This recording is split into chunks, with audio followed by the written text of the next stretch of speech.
মছজিদৰ তলত মন্দিৰ নহয়। এইবাৰ মুখ্যমন্ত্ৰীৰ বাসভৱনৰ তলত শিৱলিংগ। মন্দিৰ আৰু কিমান বিচাৰিব? এইবাৰ শিৱলিংগ বিচৰাৰ আহ্বান। যোগী আদিত্যনাথৰ ৰাজ্যত এতিয়া চলিছে মছজিদৰ তলত মন্দিৰ বিচৰাৰ প্ৰতিযোগিতা, যিটো বিষয়ক লৈ বিৰোধী দলবোৰটো বাদেই স্বয়ং ৰাষ্ট্ৰীয় স্বয়ংসেৱক সংঘৰ মুৰব্বীয়ে অস্বস্তি প্ৰকাশ কৰিছে।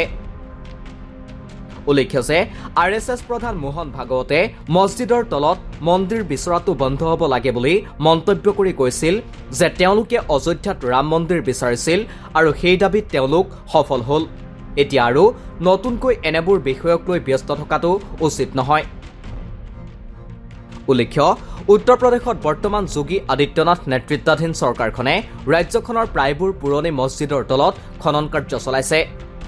চৰকাৰৰ দাবী যে এই মছজিদবোৰ মন্দিৰ ভাঙি নিৰ্মাণ কৰা হৈছিল, সেয়ে মছজিদৰ তলত মন্দিৰৰ ভগ্নাৱশেষ বিচাৰিছে বিজেপিয়ে।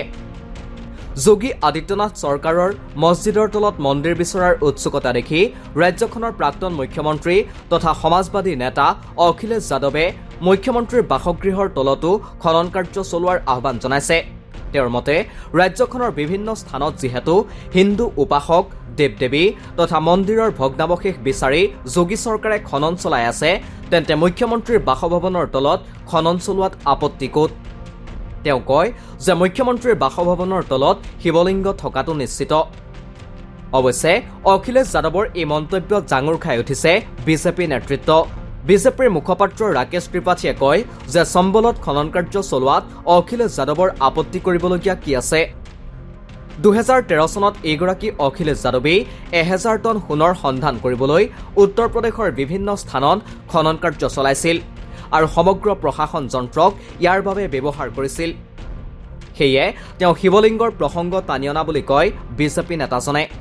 আন এগৰাকী মুখপাত্ৰ শ্বেহজাদ পুনেৱালাই কয় যে সমাজবাদী পাৰ্টীয়ে শিৱলিংগক উপলুঙা কৰি একাংশ বিশেষ ভোটাৰক আকৃষ্ট কৰিব বিচাৰিছে। উল্লেখ্য যে বিগত মাহত মোগল যুগৰ এটা মছজিদত খননৰ বাবে জৰীপ চলোৱাৰ সময়তে স্থানীয় লোক আৰু প্ৰশাসনৰ মাজত হতাহতিৰ সৃষ্টি হৈছিল। প্ৰশাসনে গুলীচালনাৰ দৰে ঘটনা সংঘটিত কৰাৰ ফলত 4জন লোক নিহত হৈছিল। এই ঘটনাৰ পিছত উত্তৰ প্ৰদেশত আইন শৃংখলাজনিত পৰিস্থিতি বিঘ্নিত হৈছিল। ইণ্টাৰনেট কৰ্তনৰ লগতে সান্ধ্য আইন জাৰি কৰিবলগীয়া পৰিস্থিতিৰো সৃষ্টি হৈছিল।